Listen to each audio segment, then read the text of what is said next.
Last chance, Sarah. Are you sure you want to do this? Because we don't have to. Yep, I do. I sat through that thing. Now I get to say whatever the fuck I want about it. Okay. Let's start the session. My name's Mary Catherine Brooks Fleming. I am a runner. I love running gear and running Twitter and running magazines and running TV shows and running movies and running books and anything that has to do with running and running websites. Oh my gosh, and mailouts and mailouts and mailouts. I cannot get enough of all things running. Representation matters, you guys. I like seeing people like me with stories I can relate to and struggles that mimic my own on any screen and every screen. When I saw the trailer for Brittany Runs a Marathon, initially I was really excited. A movie about running in New York City and the marathon. Yay!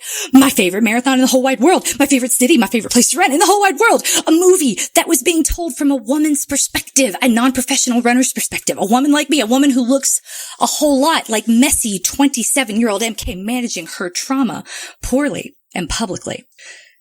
Though I'm a white, cis, hetero woman and arguably have way more representation than other groups, most of our stories are still created and told from the perspectives of the men around us. This is what I mean when I use phrases like the male gaze. Stories that are ostensibly about me still don't necessarily reflect my experience. They reflect what some dude thinks my experience is like. And if I object, he'll tell me I'm wrong or that I'm too sensitive. This is what I mean when I talk about gaslighting. I tell you, this is what I see, that you are incorrect, and you tell me that I'm wrong about my feelings, that I am wrong about the facts of my life. I know all of this, and still, I got really excited about this movie. So let me be absolutely clear. If you liked this movie, great! I'm not arguing with you. I'm not telling you that you were wrong. I'm validating you. Jillian Bell was terrific and elevated a story that could have easily been one of those cheesy Lifetime movies that my husband loves, and I would have watched it with him. What I want to do today is validate the people who didn't. And a lot of fat people, both runners and not runners, had strong objections to themes presented in the trailer. People in various stages of eating disorder and alcohol recovery had strong objections to themes presented in the movie. I'm not going to tell them that they were wrong either. I'm going to listen, and I hope you do too. Before I do, though, I want to remind everyone that there is no such thing as recreational Adderall, only prescription drug abuse. Adderall is a Schedule II controlled substance, which means it has a high potential for abuse. Other Schedule II drugs you may have heard of: OxyContin, Percocet, opium, morphine, fentanyl. That last one, that's the drug that killed Michael Jackson. I take my Adderall use seriously. It was and still is a life-changing drug for me, one that I refused to go on for over a decade because I knew people who abused it, one of whom had a pretty serious eating disorder. We'll never know if it was her low body fat percentage, the 10 miles that she ran 7 days a week, the restricted diet, or the Adderall she'd been getting on the black market that led to the cardiac arrest that killed her. And none of us know because who are we to bring it up? We talked about her, not to her. Being able to joke about Adderall abuse because you don't need it, because you aren't addicted to it, because you are neuronormative and your executive function capabilities can exist without it, that's called privilege. Abusing a Schedule II stimulant in order to lose weight, thinking that's the only way you can lose weight, it's serious. It's serious business. It doesn't point to the person making that choice, but rather to a broader society, telling them that this is an option available to them. And it's such a bad idea, it's laughable, but people do it every day. That is what we talk about when I talk about diet culture. The pressures, the very real ones, that all of us feel to maintain an ideal body size that might not actually be realistic, that doesn't actually reflect reality. So the use of Adderall, that's one thing this movie got really, really wrong.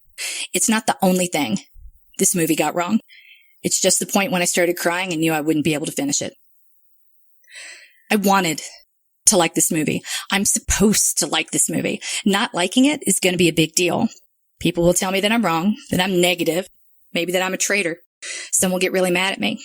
If any of those people who get mad at me and object to anything that we say today, if any of them are fat, are in various stages of alcohol or eating disorder recovery, or, like me, use legally obtained Adderall to treat their ADHD alongside regular visits with a medical professional and decided to do so in spite of the incredible societal pressure not to, because Adderall is a cultural joke, and if you just worked a little bit harder and got your shit together, you wouldn't need it. A message that is routinely given to fat people. I'll let you know. As usual, though, please do get mad at me. Send all hate mail to 865 South Sherman Street in Denver, Colorado, and leave everyone else who works for me alone. Initially, I didn't want to have this conversation. I wanted to skirt it completely. And I'm still not sure I used the best executive judgment in deciding to have this conversation. But we're here. I'm going to let Coach Sarah drive the bus now, because she has thoughts. Please hear them. Her feelings do not invalidate yours. They do not invalidate your opinions. They should not impact the way you see the movie. What we hope to do today is help you see something that is common and prevalent and hurts everyone around us, the pressures that we all live under. Privilege means that you're able to watch that movie and not feel those pressures and not start crying and not feel uncomfortable. We're not here to make you feel uncomfortable. We're just going to tell you why we are. Hi, I'm Coach MK, founder of the Fitness Protection Program.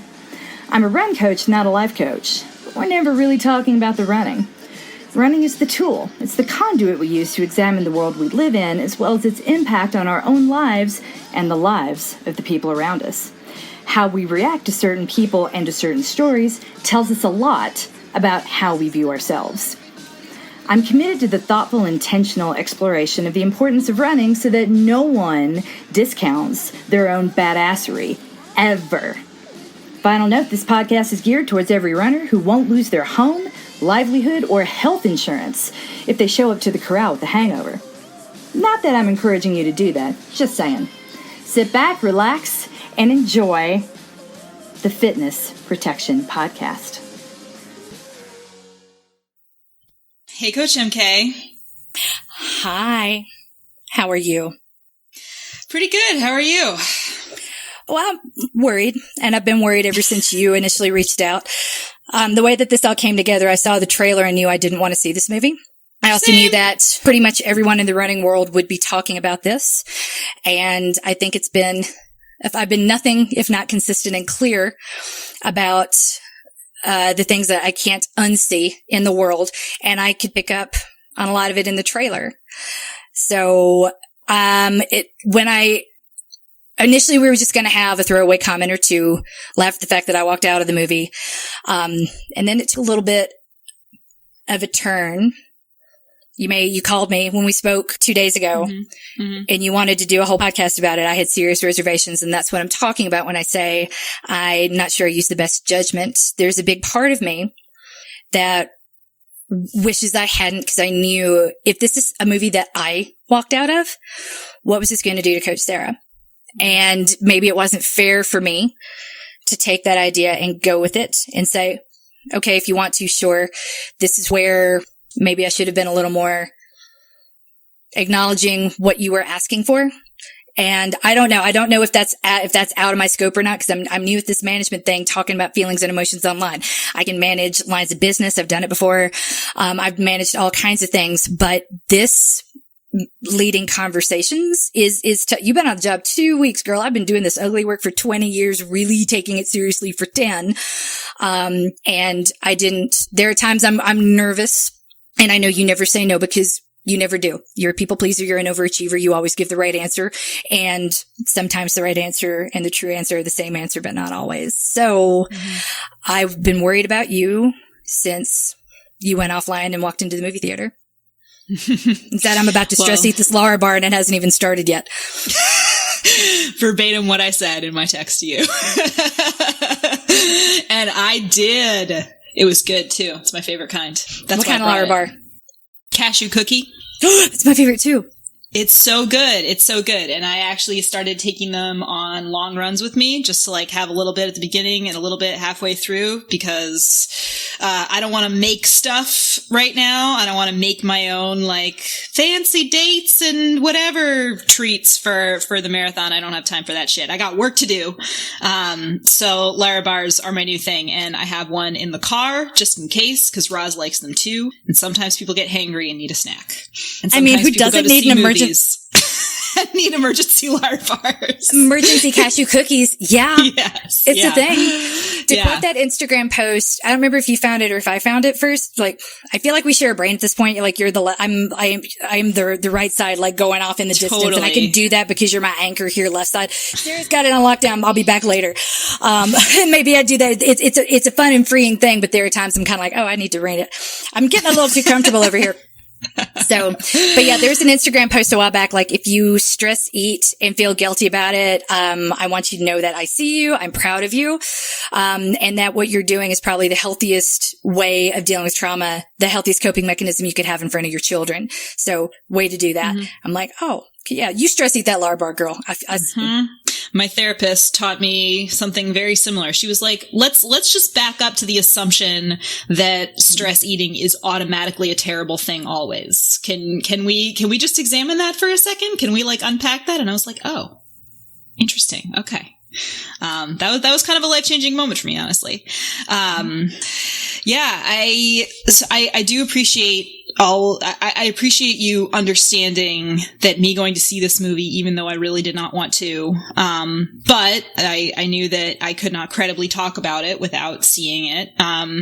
It touches me how much like you know intimately what that means for me. And I was reminded of when I was a freshman in high school and I was in health class and we were watching a movie. I don't know why we were watching a movie in health class, but at the end of the movie, because why would you have a conversation about hard things?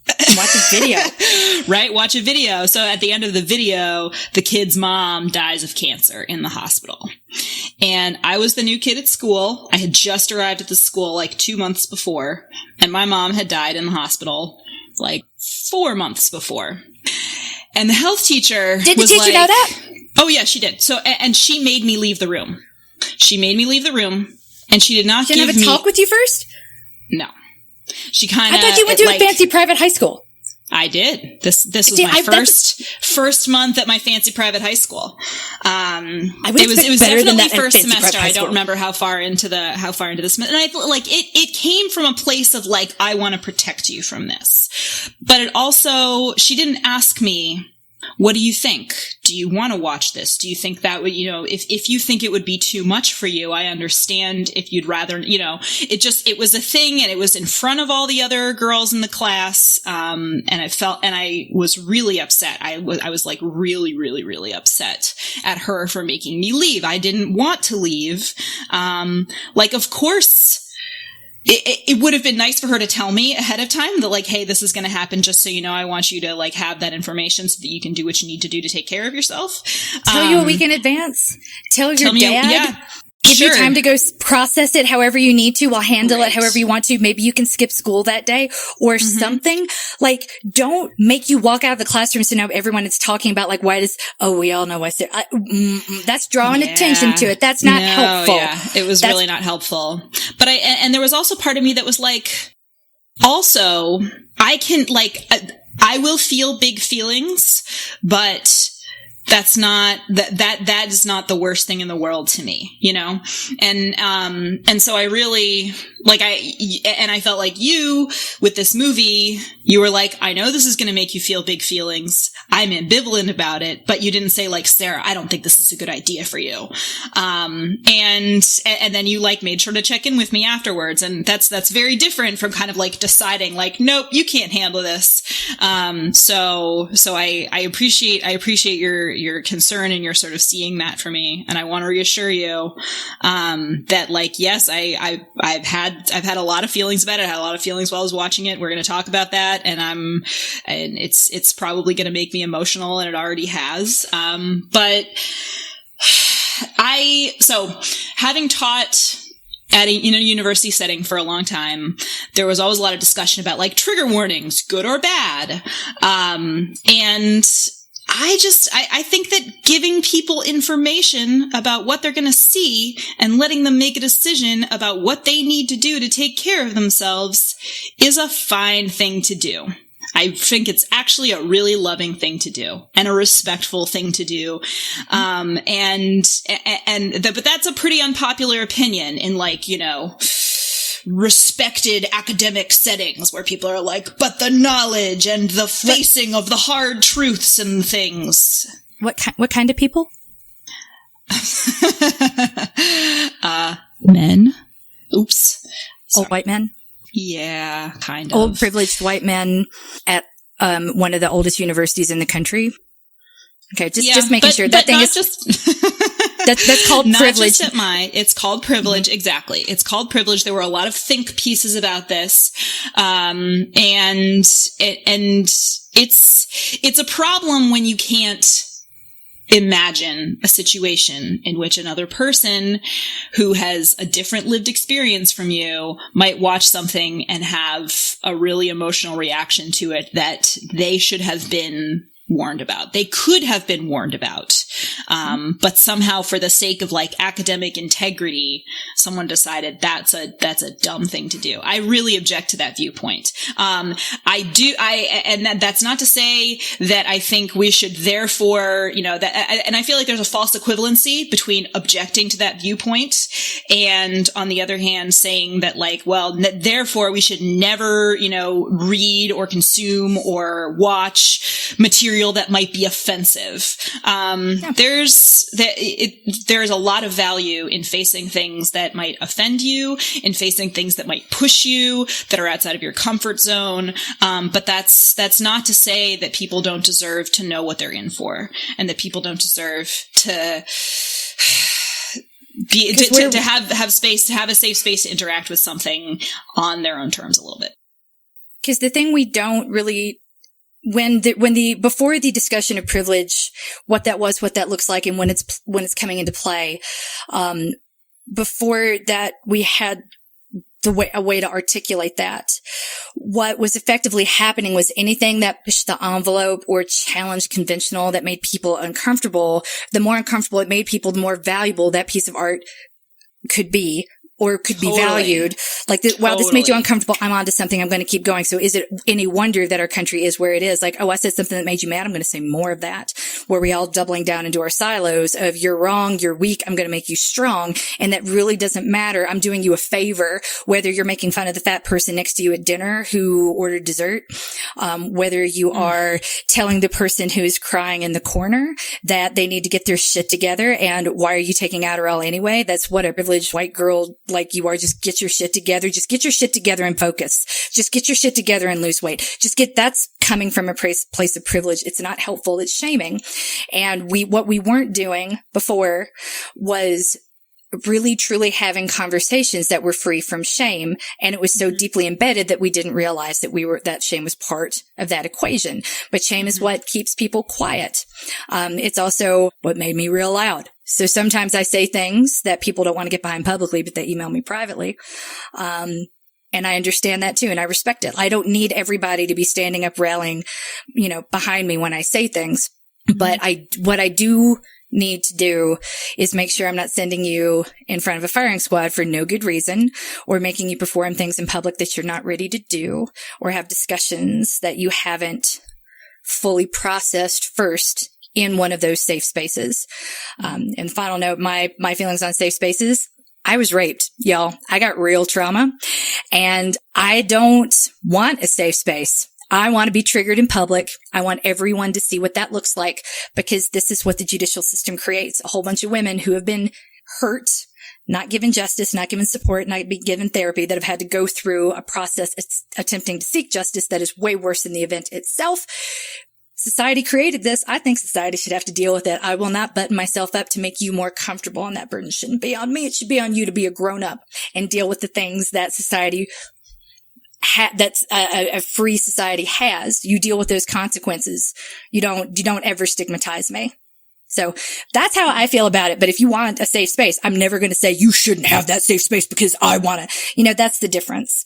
Yeah. I'm good performing my grief and anger. Agency. People get to, if what you choose is to be out in public with how you process things and the way you react to things, I think there is a lot of good in that. And that is a choice that you get to make. And I think that's effectively what you're saying. And if someone wants a safe space, then that is an okay thing to want. And that's an okay thing to ask for.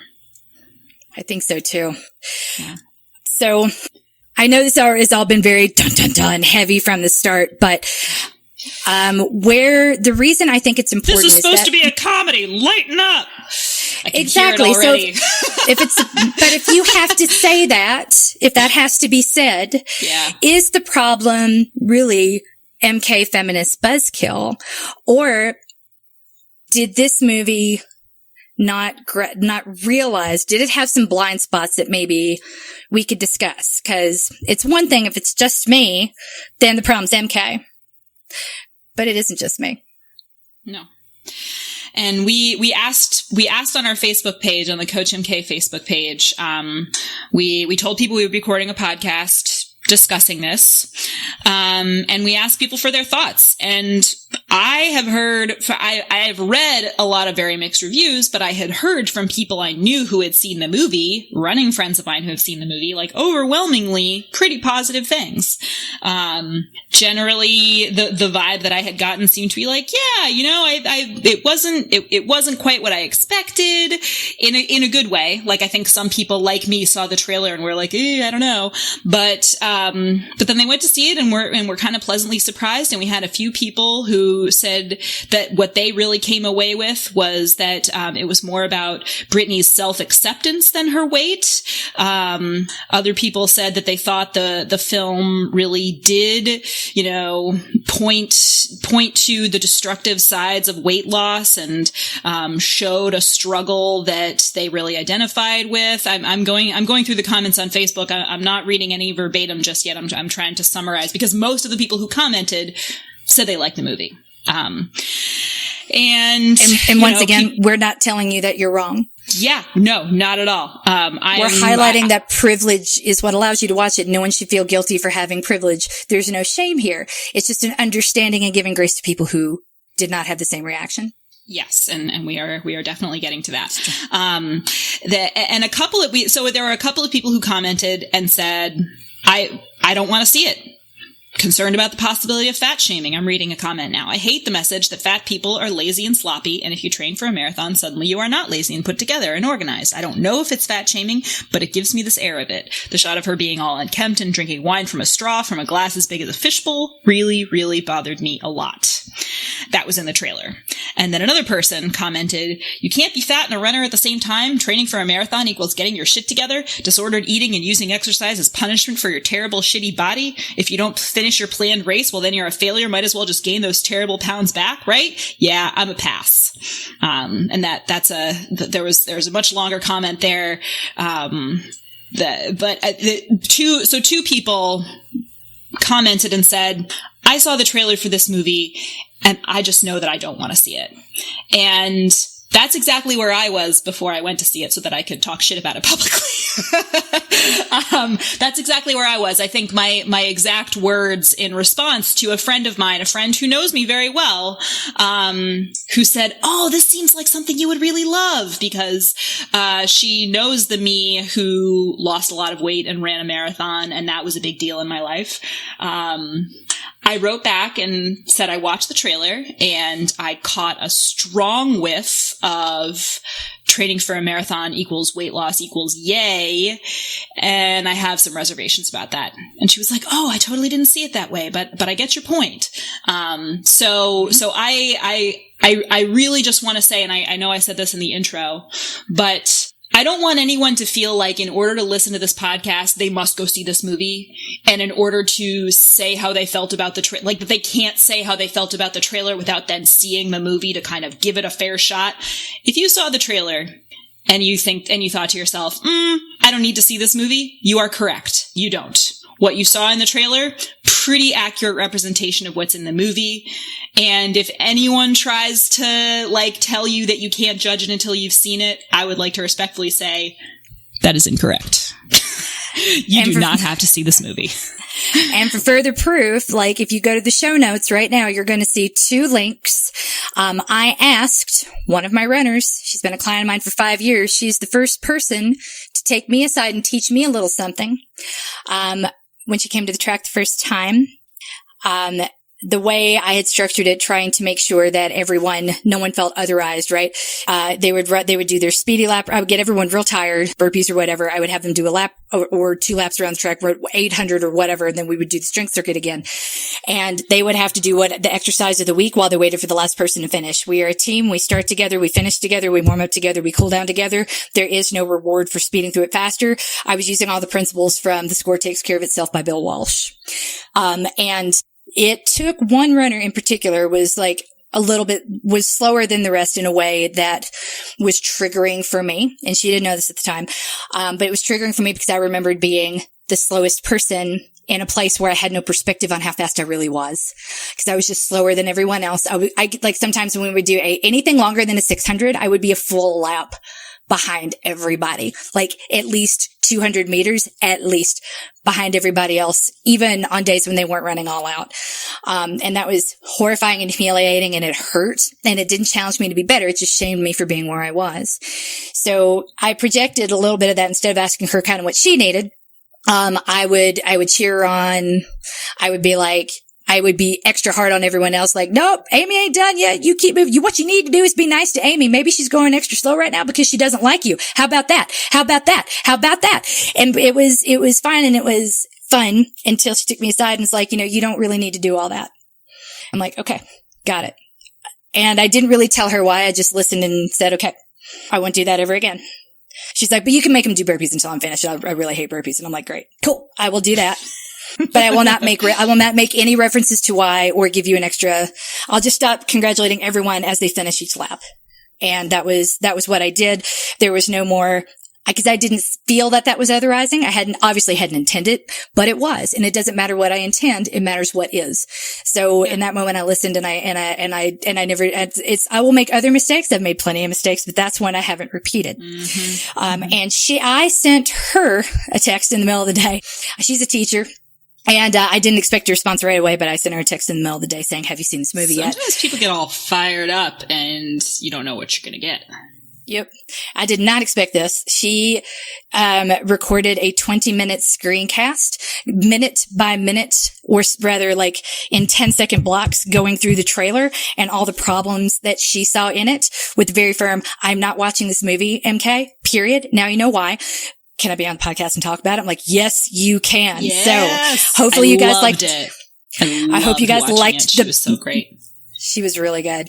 If you liked the bonus episode that you heard, the teaser that came out over the weekend, then we really do hope that you'll you will enjoy these videos of Amy telling you in no uncertain terms what she didn't like about the trailer and why she would not see the movie. So you want to get in? You ready to get into the movie yet? Yeah, let's do it. Okay. Start us off. Culture isn't a costume.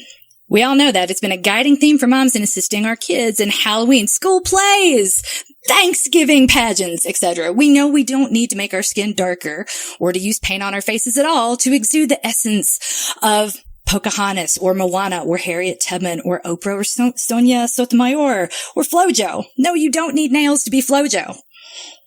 But Flojo's nails were terrific, I gotta say. Race. Yeah. Race, in so many ways, is easier to talk about and avoid. The boundaries are really, really clear. We know it's problematic to say to a person of color in response to any objection that they have. But this isn't about race. We know that's white privilege. Saying that, it's rarely about race for us, white people, or people who pass as white. But for others, everything is about race. It starts and finishes with race, whether they want it to or not. We do not extend that same grace to fat people Maybe because we see fat as a moral failure, as a problem to solve, we see obese bodies as something that needs fixing. Just a little loving concern, like an overgrown yard. A person can't change the color of their skin, but they can change the size of their body, right? That's in their control, right? And this is where Brittany Runs a Marathon begins for me, with the fat suit. The epitome of privilege, a burden to be discarded as the story progresses, revealing the treasure within. If the story isn't about weight loss, then weight loss should not have been in the story. Frankly, I think the story could have worked a whole lot better had the main character not lost weight, not sought Adderall, specifically at the doctor appointment, and if the disordered eating patterns had been called out anywhere. Seriously. Anywhere. And maybe they were before I walked out. I don't know. No. I left when she was rejecting the boyfriend again, which was supposed to be proof that she was healing. I don't know. I knew what they were getting at, but they don't know what healed or healing really looks like. And that's what gets me the most. It's not when there's something I have to do as an act of self-care when interacting with people one-on-one. There are people who have gone through this process of self-evaluation and self-reflection and can own their shit, so to speak, which is not to say everything's your fault. Not everything is 50-50, but the times you have not disengaged, the times you have not disentangled, the patterns you have not noticed or worked on specifically with someone that can help you break them. That's what I call the ugly work, because it hurts. It really hurts. But once you move through it, things improve. It's breaking generational trauma, breaking that cycle. And I have limited bandwidth for people who have not gone through that process on an intense one-on-one basis, which is not to say we sit around talking about therapy all the time. But there's a big difference between this situation happened and I'm ready for it to stop happening versus the world sucks and there's a reason this keeps happening and I was born bad or wrong without taking any agency for it. Now, which is again, not to say that everyone is equal, or that all problems are equal. But there comes a point, what this movie could have been about, if it was going to be about personal growth, would have been about her getting to that point of true self-acceptance, of owning her shit. And at the point where I left, I feel like, okay, so it's proof positive that she's working on her shit is the fact that she has not accepted this guy's proposal yet. I'm out. I don't see the growth story either. I see a thin story. I don't see a woman doing real work, which means I have a problem with the message. Yeah. And so my take upon some further reflection was that all the secondary characters in the movie are kind of meant to be what they do in response to her are kind of put forth as totems of her personal growth. And that doesn't work for me. It's like they're there to be instruments of her learning. And this especially bothered me with the fat woman that she insults near the end of the movie. God. She says horrible things to this woman whose husband is very thin. She makes, they're at a party for Brittany's family who have been really kind to her and really been there for her in a tough time. And they take her in when she needs them. And then she comes to their house and she insults their friends in a really mean and in my view, unforgivable way. And then she sends flowers to this woman after the fact. And she's like, oh, I was drunk, blah. She sends flowers to the fat woman to say sorry for traumatizing you, essentially. And the fat woman, we don't so she sends the flowers, the fat woman receives them, but Brittany is not there. There's not a face-to-face interaction, which good. Don't show up on someone's doorstep and then make them talk to you. I mean, she's not responsible for your absolution. She's not responsible for your absolution, but the movie still makes her give absolution because she gives this sort of voiceover response to Brittany wherein she's like, you just I used to be sad like you. And then I just learned that I needed to love myself. And I see the pain that you're in. And so that woman kind of who I'm not sure she's even named. Maybe she is. I should have looked that up, whether she was actually named in the cast. But if you had to look it up, if right. they didn't use her name. Right. They didn't, She is not named to Brittany. She's just a target of Brittany's self-hatred. And she gets this. She sees this and hears this and is like, That's not about me. But then she sort of like gives Brittany her blessing and forgiveness, which I thought was bullshit. And Brittany did not earn that. She did not earn that just by sending flowers and recognizing that she had been a horse's ass. There is a lot more growth that needs to happen. So I did not like that woman had to become an instrument of Brittany's learning. And I did not like that the other minor characters, secondary characters, I should say, like the love interest, Jern, who is, and her brother-in-law, both of whom are people of color. I did not like that they kind of had to sort of be the magical forces in her life that like give her love no matter what.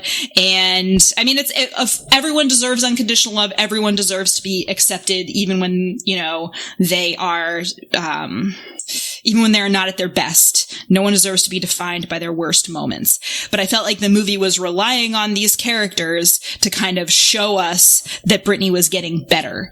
And she wasn't. Like, she was not doing any of that work herself. And the trailer really told me everything I needed to know, and this part of why I was like, I feel like I've already seen enough of this movie. I know what it's going to say. And the moment where her brother-in-law says to her, Brittany, it was never about your weight. That line is in the trailer for a reason. That's the movie paying lip service to what it thinks the right answer is. It knows that it's not, quote unquote, supposed to be about the weight loss. Right. But I really feel like it's the thing. That's the only part that changed. I didn't really see the real, or signs that the real growth was coming.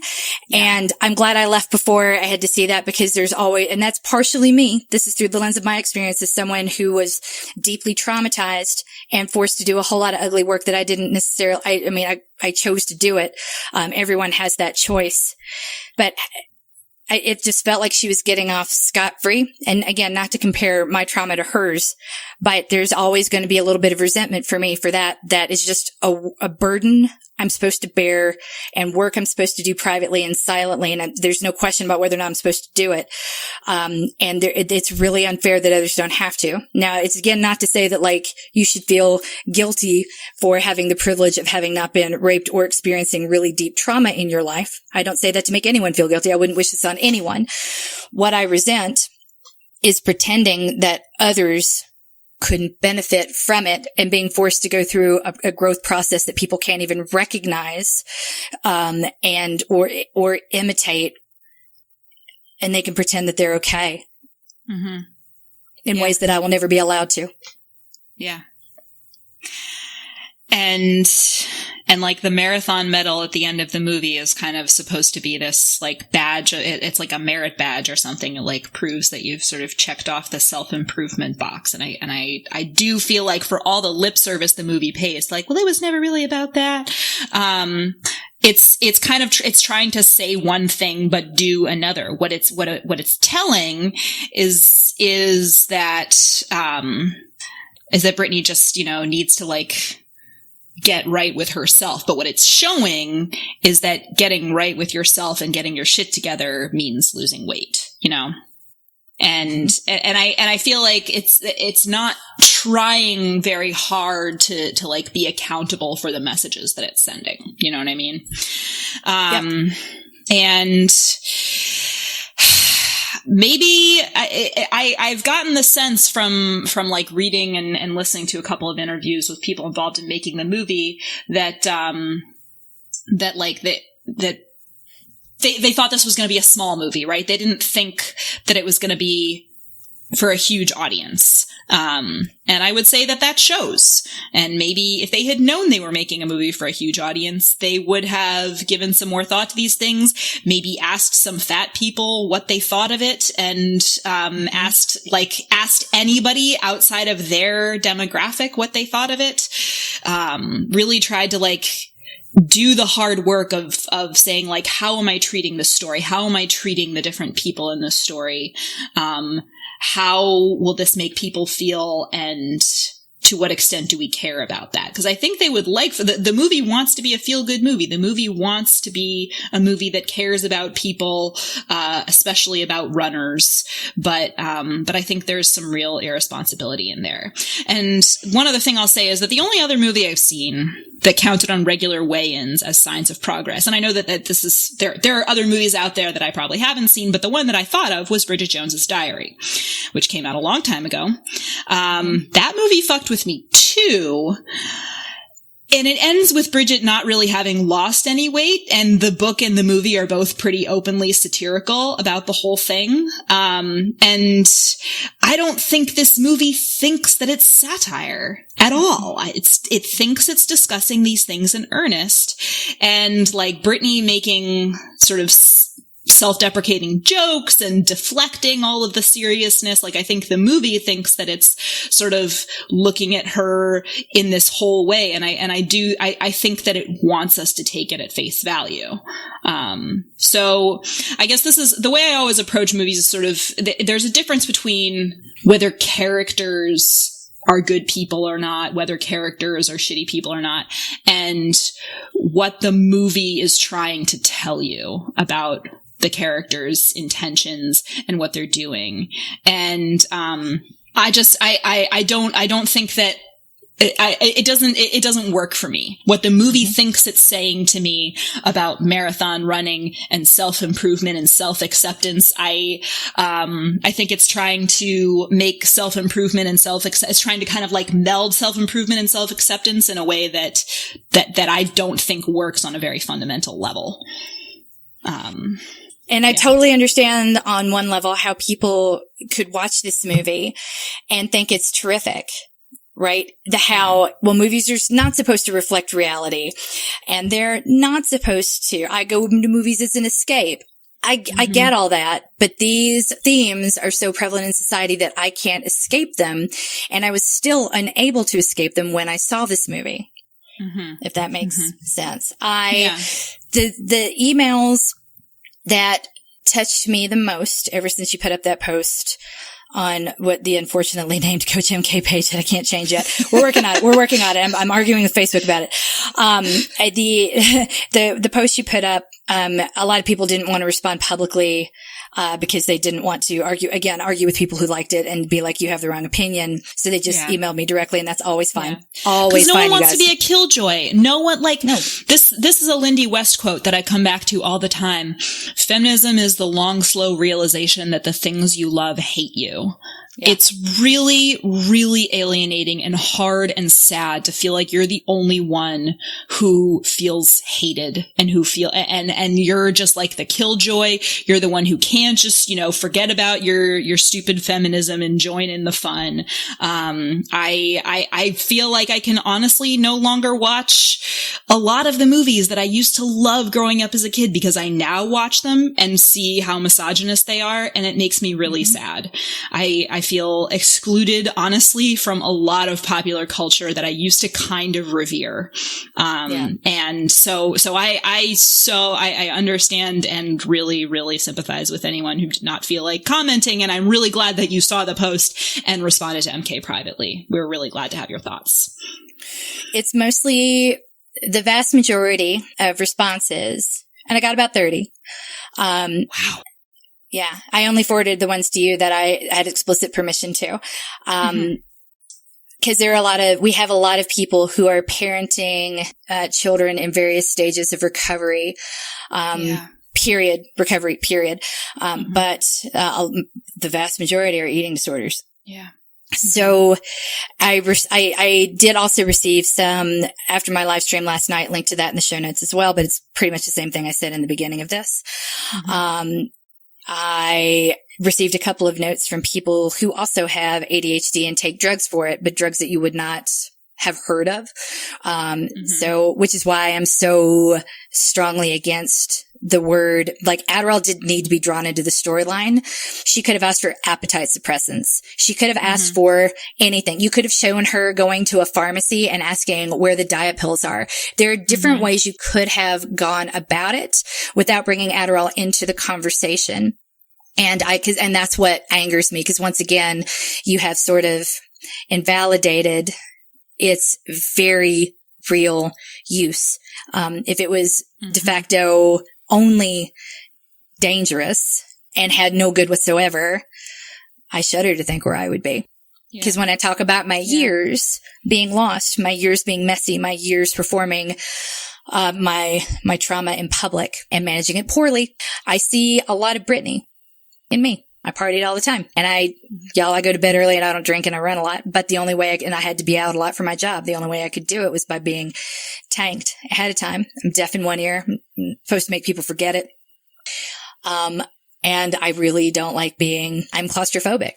So to be in a shut-in type of bar or a concert or any place where I can't stand right at the door and feel comfortable.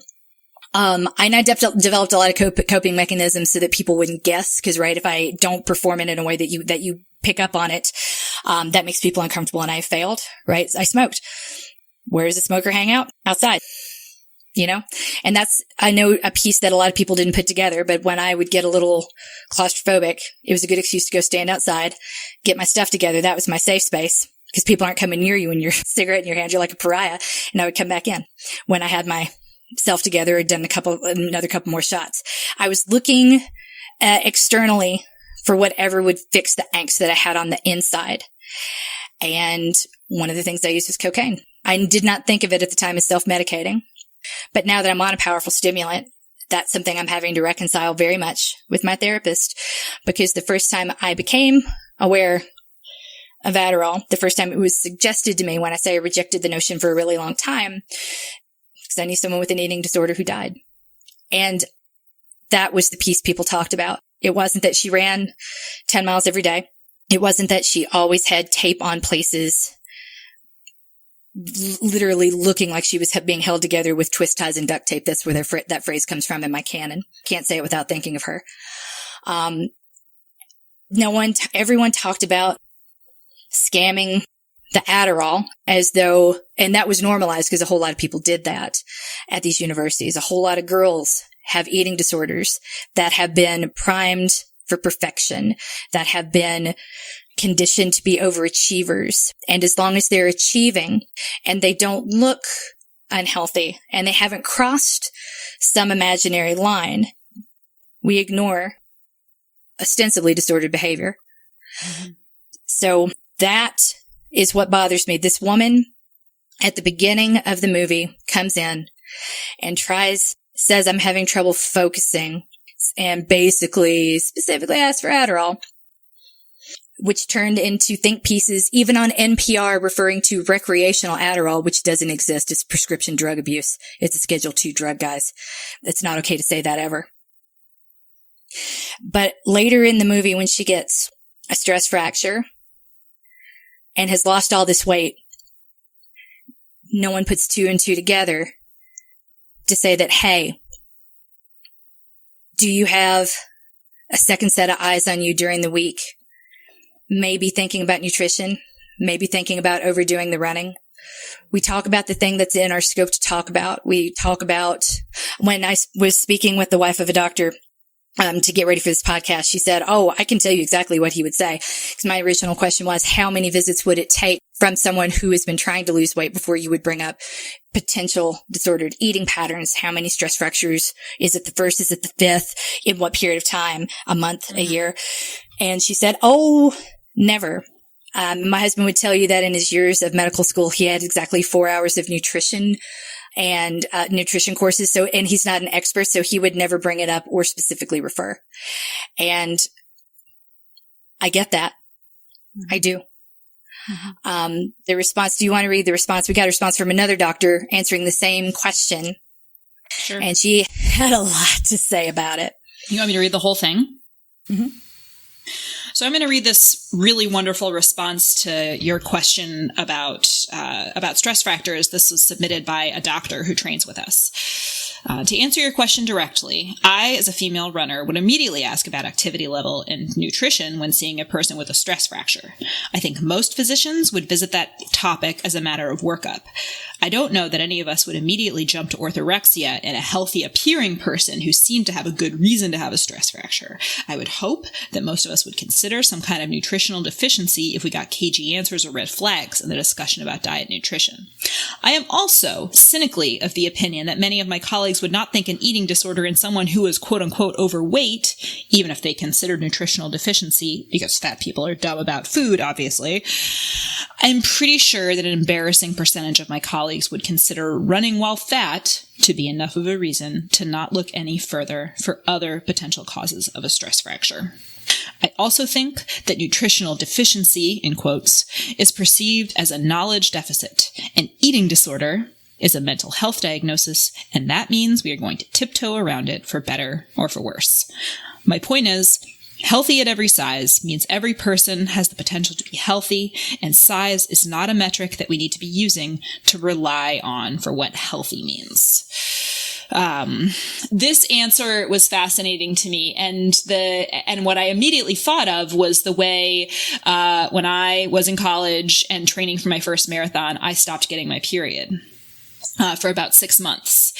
And I asked someone in my family who's a doctor if I should be concerned about that. And their response was like, well, I mean, if you were really, really thin, I might be worried about it. But, you know, it seems, and I was at my lowest ever weight at that point. I had lost about 60 pounds in a year, but still my lowest ever weight, like I was nowhere near a BMI of 17, let's say, like on that chart, which, you know, certain people. By the way, a lot of a young woman with a BMI of 17 is that's where the medical definition for anorexia starts.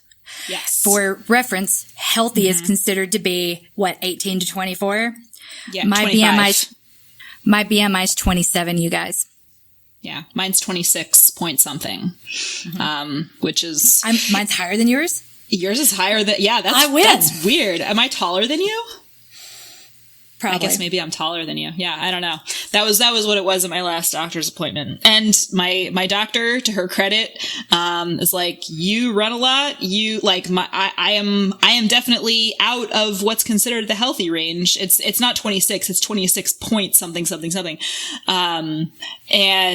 But she was just like, look, I'm looking at all of your other metrics here. Like, you're fine. And I always get very nervous. I've talked about this before. I always get nervous about getting weighed at the doctor's office and know that number is going to come up on my chart. And people get pushback for that. People get given shit for that. And there are a lot of people that kind of live and die by that BMI chart. But the fact that no one even kind of looks further for warning signs, if your BMI is above 17, yeesh, that's really problematic to me. I mean, LaToya Snell's talked about that openly. Running Fat Chef, she mentions that the time she lost weight, no one really cared how. They just cared that it was happening. They did not, they still would miss all the medical clues that definitely pointed to disordered eating habits, but she was too large to be considered anorexic, so no one was going to flag her or deter her in any way. And that is something, that's one of the reasons, not just her, but she articulates in an article that she wrote for Self Magazine that will be in the show notes, that I am so uncomfortable with this woman losing 40 pounds in 6 months. That's a lot. I've had people running a lot that don't lose that kind of weight that quickly. It's not like she was just doing things really, really wrong and then started, doing it right. It's that the adjustments that she was making were drastic. And we don't see all of them, but her taking food out of the trash can to finish it. I've done that. Yeah. I've been like, I'm done. No, I'm not. Yeah, I know. And that's supposed to be this sad, tragic moment. That maybe a lot of us saw and didn't want to relate to, but did in some way. Yeah. That felt exploitative totally as opposed to useful. Like that wasn't a moment that had her going, what am I doing? It wasn't one that she explored. Yeah. Right. It wasn't an epiphany. It wasn't even for the audience. Granted, if you have done that before and you saw that and it didn't faze you, if anything, that would lock you into the movie as something relatable, as opposed to the horror of that not leading to change or the absolute recognition of a problem. And that is what I can't ignore in this movie. The red flags that no one talks about. The first time she showed up thinner, lighter, with stress fracture to the doctor, considering the last time, to our knowledge, that she had seen him, she was trying to scam, quote unquote, scam Adderall. I think that should have been plenty of red flags. I'm not a doctor, but I'm horrified. And I have to wonder how many people the girl I knew in college saw that said, this isn't my problem. It's outside my scope. Mm-hmm. I don't know what to say. Anything I say is going to make it worse. And there's some truth to that. You have to be receptive to this message. Mm-hmm. But I don't know. That's where it gets complicated. And I'm never going to be able to live in a world where I can keep my mouth shut again when I see disordered eating or disordered habits in front of me. Mm-hmm. And I actually, that brings me to the last paragraph of the letter we received from the doctor, and because this was just so thoughtful and I loved it. So I'm going to read again. The other thing I am honestly only recently becoming fully aware of is how hard it is for people in recovery to just exist in daily life.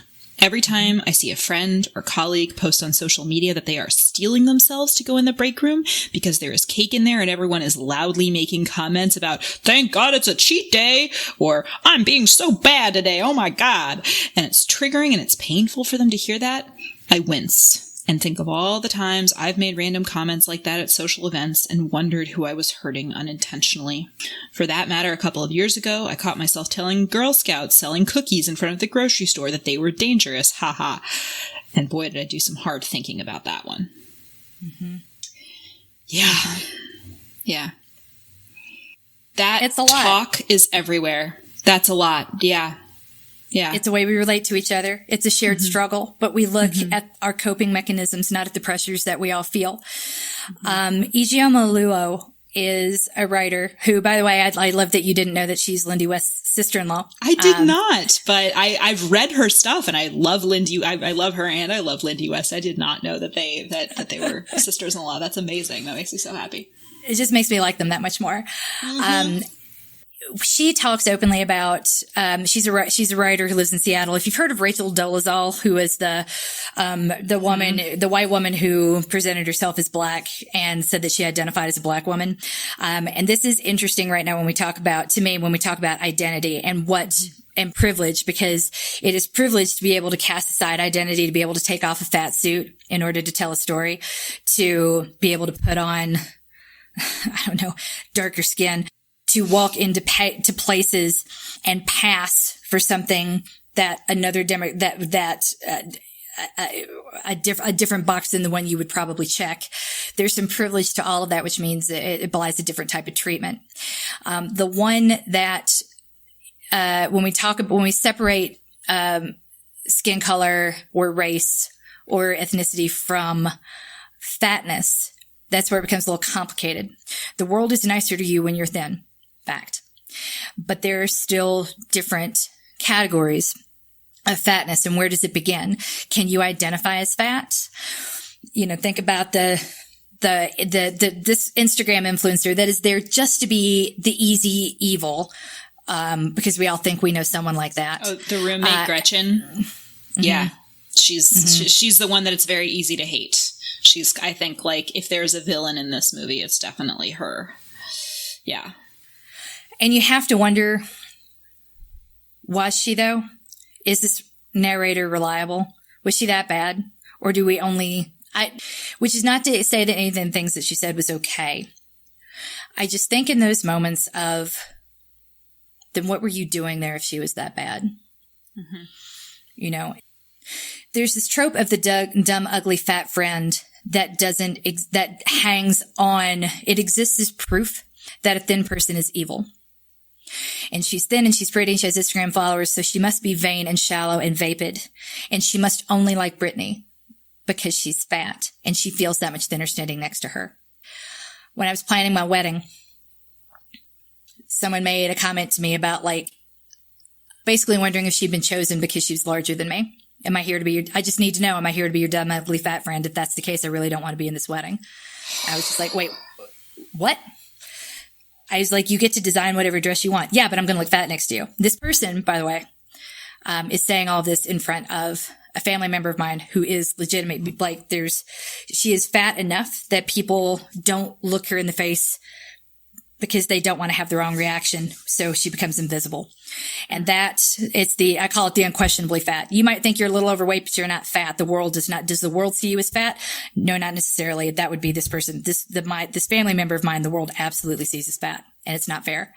And she went through a struggle similar to that of Ijeoma Oluo, who lost a whole lot of weight, got treated better, psychologically couldn't handle it. It made her so angry at the world that I am still the same person I was before. I'm just as worthy as I was before.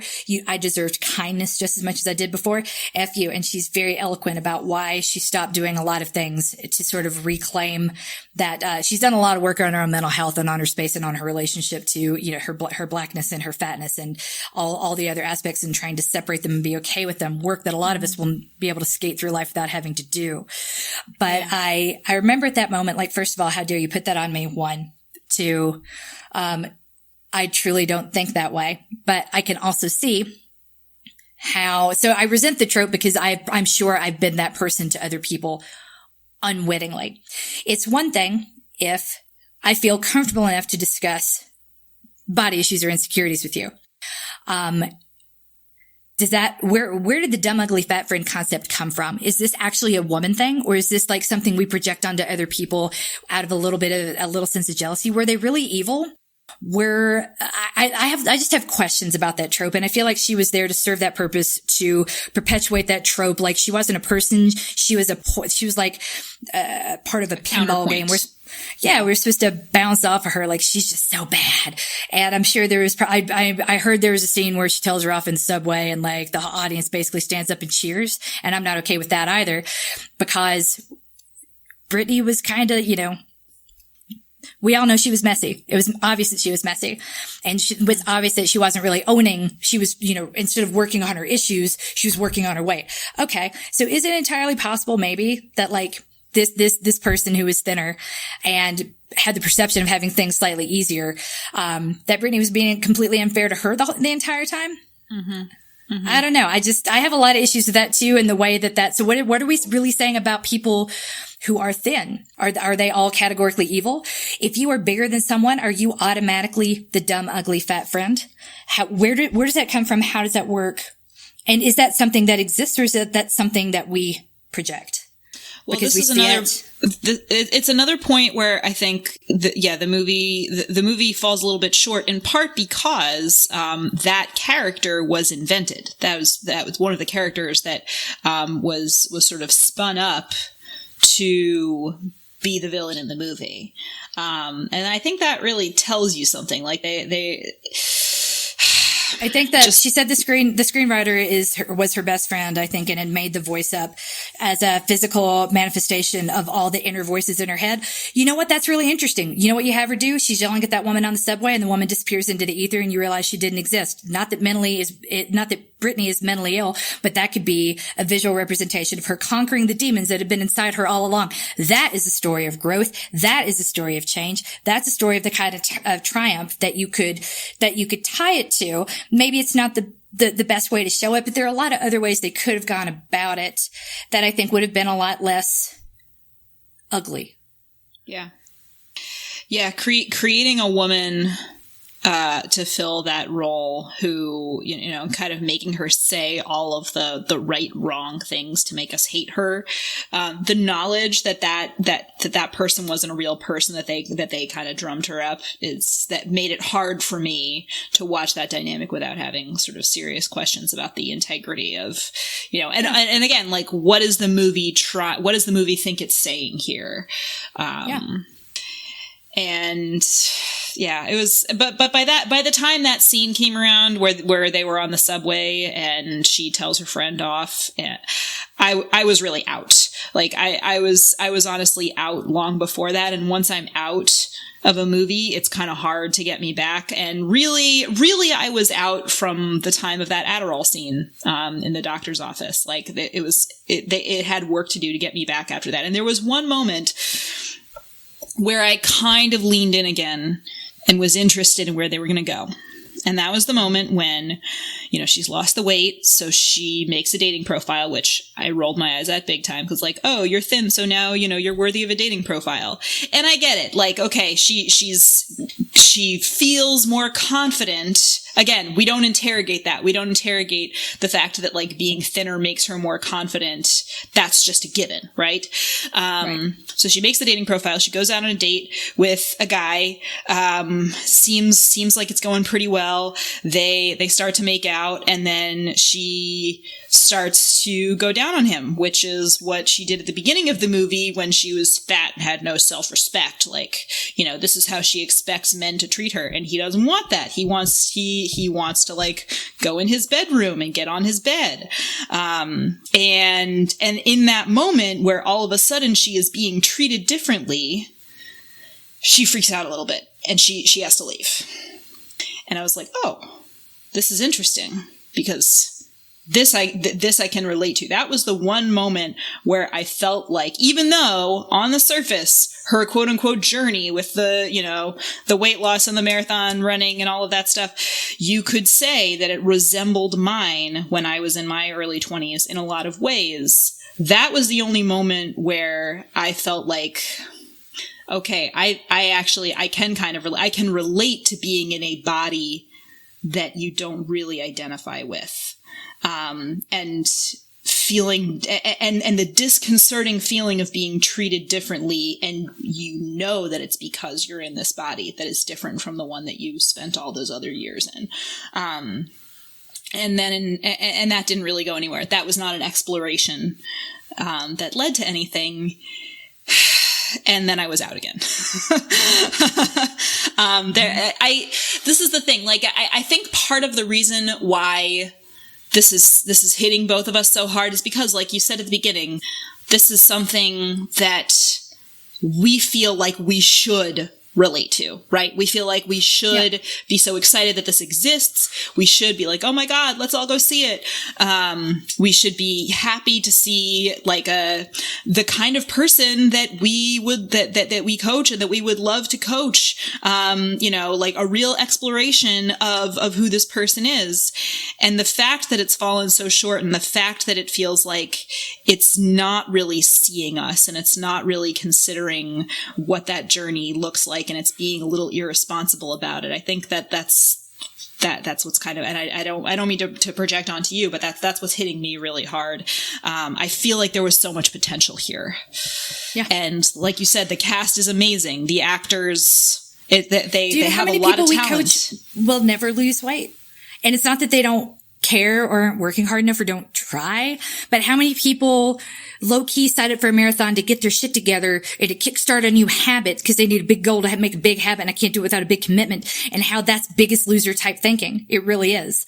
And I get that wasn't Brittany's story necessarily. It was that she couldn't afford a gym. So this was like her last choice. But think about that too. Like, she wasn't afraid to do that in public. Do you know how many fat people are afraid? Like really, truly fat. Like, she's Hollywood fat. That was something Amy said in the video. If you go back and watch those two videos, she's like, this girl's Hollywood fat. She's chunky. Like, she does not. The AV Club review said that too. And it's like, and yet we're supposed to buy into the idea that she's like fat, but she's not. She's definitely not. Yeah. Yeah. Yeah. And that's, there's something there too about, there are a whole lot of people that wouldn't feel comfortable or safe trying to do what she did, getting started the way that she did. So I feel like what we're trying to do is create that safe space and create that safe place. And it starts with conversations like this. The final note, and I get that a lot of people didn't see what we saw, and that's okay. We hope that when you go back, you do. That's what progress is, right? We go back and watch 50 First Dates and say, ow, I can't watch this with my kids anymore, and turn it off, because the language and the things that they laugh out we know now aren't funny. It only happens with the passage of time. And I hope we eventually get there with diet culture. And this comes from the woman who had to have a serious talk with her daughters in the middle of Secret Life of Pets 2, which is why I make my husband take the kids to the movies and I watch it with them when it's home on Amazon. I can pause it and I can rant. But there's a scene in Secret Life of Pets 2, if y'all haven't had to see it yet, where dude dog with it figures out they're going on vacation and he comes in through the window. Like the first place he goes, it's not even a thought process. He goes over to Gigi, the fancy dog, the vain dog, the dog who is using the dishwasher as a steam room. And he comes in and asks her to watch his little Beanie Boo while they're on vacation. And she's like, yes. It'll be just like our baby. And I'll take care of it as though we were together. And we were a couple and we were married. And so baby, I want to be great. And he's like, yeah, it'll be just like that. Thanks. Bye. And runs off. And that was the point where I shut it down. I looked at my daughters and I said, absolutely not. Let me tell you something. She is in love with him. They're like, yeah, we know. And he doesn't love her back. I'm like, which is precisely why. And he knows that she loves him. Of course, he knows. I'm like, all right. So that makes him a douchebag, not a great guy, a douchebag. Say it with me. Douchebag. Okay. That any guy who knows that you like him and still comes back and asks you for stuff isn't really your friend, doesn't care about you, doesn't value you, and he doesn't deserve you. So if anyone ever, and I found myself getting so angry about this, and I realized that for so long I did think that could lead to something, that if I could sort of prove myself or earned it, that guy would become my boyfriend. And I know part of what made my 20s so messy, was thinking like I could earn some sense of inner peace, that it would come from outer places. And for a lot of people, that promise comes along with weight loss. And it comes from learning, from recognizing all the forces in society that force you to be perfect, that demand perfection. You look at all the people that are at the height of heights. How many students at Harvard, females, had eating disorders, grew up trying to be cool girl because cool girl was the girl that got the guys, even if they weren't cool. Like, you've taught me to be an overachiever, but I'm supposed to somehow repress this part of myself. I don't know how. It's because you do it wrong. I see that message everywhere and I can't unsee it. And I gotta call it out. I'm gonna call it out to my daughters. I'm gonna call it out to my clients. I'm gonna be like, yeah, you know what? I am the buzzkill. But you knew that when you got here. Those forces, when they act on you and they make you feel less than, I am always going to say, fuck that. You are fantastic. F that guy. He doesn't deserve you. Don't you do him that favor. He can watch his own thing from someone who won't be, he's leading you on. He knows it and he doesn't care. He's there to get, even though the thing he wants isn't sex, it's worse. He thinks he's a good guy because he's not taking sex from you. I didn't say that to my 7-year-old, but I'm saying that to all the grown-ups here. If you didn't see that in Secret Life of Pets 2, see it now, how ugly that scene is, because he's not a bad guy. And the story's about him. She's a side character whose feelings exist. What are you teaching your daughters when you watch that movie? It's a conversation worth having. I fast forward through that scene from this point forward, or any, not all references to the Beanie Boo, but to the interactions between the two of them, and how all the friends facilitate. All their friends are trying to teach her how to pass so she can get this thing back, instead of being like, why did you do that? FYI, we will do this, but you can't do favors for him ever again because we care about you and he doesn't. Like, no one was having, and so I sit there in these moments and I think about the conversations we don't have, because I'm not an expert in eating disorders. I'm not an expert in anything when you get right down to it. I'm not a medical professional. I can't tell you what to feel or how to deal, but I have to wonder if we were having a bigger, broader cultural conversation about what disordered eating can look like before anorexia. It takes a while for anorexia to be a thing. It's not like, we treat it like a mental health thing, like you're born with it, instead of looking at the factors that cultivate it, that nourish it, the little things we let go because we don't see it in popular culture. We don't know when we're doing it. When we think about the problem is us instead of the culture that is being foisted upon us. When we refuse to say, hey, you know what? The thin person worried about being fat, they are impacted by diet culture as much as I am, and giving them a little bit of grace instead of like hating them for it, like you don't know what struggle is, recognizing that those forces act on them too. That is how we start to change them. I think Amelia Boone kickstarted that conversation in the running community. I hope it continues, whether or not she leads it. Health at every size. You can be healthy at every size, and you can be unhealthy at every size. You can be massively overweight and be anorexic, and that type of thinking is what makes me so angry about The Biggest Loser. It's what makes me so angry that this movie feels like an extended version, very realistic, of The Biggest Loser. And no one is talking about what she wanted to do to kickstart her weight loss journey was incredibly dangerous and unhealthy. Yeah. We're talking about whether or not it was the butt of a joke. Yeah. It wasn't even a cringeworthy moment. It was just like, you're embarrassed for her because she asked, because you knew it was beyond the pale, because you knew it wasn't going to happen. Not because we see it for what it really is, a cry for help. Yeah. A big cry for help that she's not getting there. Now, granted, this is my final word on this. For those of you that are in situations with people who do need help, and the only thing you can talk about with them is weight, I see you. I feel you. If you've been here for a while, if you've been paying attention, you know we can relate on that point. There was a point in my marriage where the easy thing to talk about, and we've discussed this in live streams, my husband and I together, the easy issue to talk about was weight loss. Not that he needed to lose weight, but there were a lot of other things going on that had absolutely contributed to some weight gain. And it was easier to get to the core issues, the things he really needed to fix, by starting to talk about the things that caused him to gain weight. So it was an entry point to a conversation that was really uncomfortable and could have shut down other much more necessary conversations. Because when you are that lost and you're that traumatized and that hurting, you are really, really good at building up sort of a wall between you and the rest of the world, trump cards that you can slam down that will end a conversation. And when you love someone and you are in a long-term position of living under the same roof with them, whether or not you're sharing a bed under that roof, you got to be careful and choose your battles wherever you can. Mm-hmm. So if you related to it from the perspective of watching Brittany's family and saying like, your issue isn't the weight, that isn't what you need to work on, but what else, you don't want to hear it. So how do I bring it up? I see you and I feel you, but as knowing that this is a not a blow by blue true story, I cannot responsibly let these parts of the narrative go any more than I can sit back and pretend that Secret Life of Pets 2 isn't reinforcing the same crazy BS that a lot of the old Muppets did. Mm-hmm. Where like why we can't watch season 1 of Sesame Street anymore with their children. So on that note, if weight is the easy thing to talk about, but not the disordered eating, I get it. It's hard. It's hard to pathologize. I've had a lot of people, and I say this again with a bit of resentment because so many people, as I've talked about in my experience, have taken me aside and been like, you have an eating disorder when I was fine. I do not have an eating disorder. I'm not worried about it. But every change that I've undertaken with great thought and great strategy. And the people who thought that I was cheating to get to or stay at a weight, that's basically what they were accusing me of. It's not like they were concerned with my well-being. They were accusing me basically of cheating. Mm-hmm. And there was something really ugly about that conversation. It's like, we need to turn this back on you. This isn't about me. You're responding to my body, not to my actions, because you have to point out anything problematic. I really like Cobb salad. I don't get it that often. I'm not making them at home. Do you know how I don't like hard boiling eggs? Who has the time? I forget. I have ADHD. I'm going to walk away from the stove and let them like overboil. They're going to be terrible.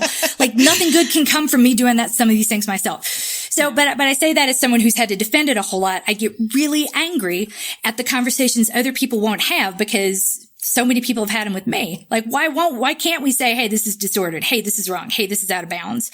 And if we don't, and we pretend they're okay, what message is that sending to people who are doing these things thinking I'm not sick? There's not something wrong. I'm not mentally ill. Right. I don't know what the right answer is, but I know that the problem is not shrinking. So the conversation, changing the conversation, calling these things out as we see them might be what leads to actual change. Shame doesn't change anything. You're not doing anyone a favor by making them feel bad about themselves. You know what? Just get your shit together, MK, is not going to evaporate my need for Adderall. Doesn't work that way. My brain does not work that way. I'm not neuronormative. And telling a fat person they just need to get their shit together, not all fat people are miserable and damaged and sick. Like that is not a physical representation of emotional instability. It can be, but it isn't de facto. You can be healthy at every size and you can be unhealthy at every size, fat or thin. And we need to change the way we talk about some of these things and the pressure we put on some of these data points. Yes, I get it. Some are easier than others for sure. But I would also argue as someone that's had to do really hard emotional labor, losing weight, that's the easy work. Doing the stuff that truly leads to change in your cognitive capabilities, in your decision-making processes, breaking the cycles of generational trauma while retaining relationships with people around you. That's some of the hardest work there is, but I don't know that it would make for a good movie. Well, which is not to say that losing weight's easy. Losing weight is really, really hard. Yeah. I'm trying to tell you that it's harder than that, and talking about these issues is harder than that. I'm really proud of that you did today. How is this the first podcast in a while you haven't cried? Not that I don't know. Complaining. I guess I was pretty prepared for this conversation, and I felt kind of calm and collected going into it because I had a little bit of time to process things and to think. Also, I am more of a crier at happy things a lot of the time. Isn't that weird? I cry out of happiness for other people, and overwhelming feelings of love. And I'm kind of I'm not really overwhelmed by anything from this movie. I really expected it. I knew what I was gonna see, and it didn't surprise me, because this is the story. I won't take too long with this, but this is the story that I told myself for years about myself. Really, the story about how losing weight and getting fit was the thing that changed my life, and look at me now, and that is basically the aspirational narrative of Weight Watchers, which I was in for many years. And it was the thing that I thought for quite some time in my 20s was the most interesting thing about me, honestly, in a weird, fucked up way. And I look back on myself in high school, and I forget the cool shit that I did in high school. I was not a sad sack. I was not an idiot. I was very smart, and I worked very hard. And I didn't let myself see any of that when I looked back on high school from the vantage point of college in my 20s, because all I could see was a fat person. The thing that needed to be corrected. The one thing you couldn't do. Corrected. Yeah. Yeah. And that's really it wasn't even until this morning that I really was able to put it in those terms. I erased so much of the story of who I was because I needed to make it into, then I was fat, but then this was the big important journey that I went on, the weight loss and the running marathons and everything. And I remember showing pictures of my high school self to my mother-in-law, and my mother-in-law never knew me before I lost weight. I met my husband when I had not lost very much weight, a little bit, but still was pretty close to kind of pre-weight loss me, and he used to remind me of that often when I would get really anxious about maintaining weight loss and gaining weight back. He was just but that I thought you were hot always, right? And that's not going to change, and it doesn't matter. I can't imagine an amount of weight you could gain that would change the way I feel. I don't understand why you won't take my word for it when I say that. So my mother-in-law, though, I didn't meet her until quite a bit later. What other person has accepted you and loved you unconditionally without weight truly mattering? Well, some people, not a lot, but I made a lot of friends my freshman year of college. That's the other thing. Freshman year of college was the year I was fat. And then after that, I lost weight. A lot of my best friends from college became my best friends when I was a freshman. We all lived together. And I remember being kind of weirded out by the fact that they didn't comment a lot on my weight loss when I came back. They were the ones who did not make a big thing out of it. It was the extended family and the adults in my life, the bigger college, we're not really adults in college, the grown adults in my life who, really gave me all the validation. There were a few shitty people in college for sure that made a point of being oh, wow, you're a lot more attractive now than you used to be. But my friends were my friends before too. And that's another thing that I allowed myself to erase. It's weird what the way it gets in your head. Anyway, I was starting to say I showed my mother-in-law a picture of me in high school. And I showed it to her in this way where I was I was so, look at that. I mean, look at how big I was. And she was you still look like you. you're beautiful. You have a beautiful smile. Like, I can see sort of this really, see, now I'm crying. There you go. I gave it to you eventually. Yay, we nailed it. You nailed it. And I was like pissed at her for saying that. I didn't tell her in the moment that I was, but it felt like it felt almost sort of invalidating. Like, well, then what was all this for if you were going to love me anyway?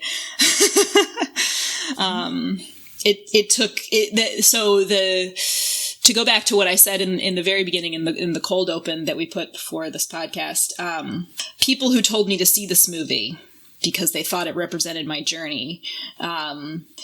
This was not the journey. The part where I lost the weight and ran the marathons, this was not the journey. And felt good about yourself. Yeah.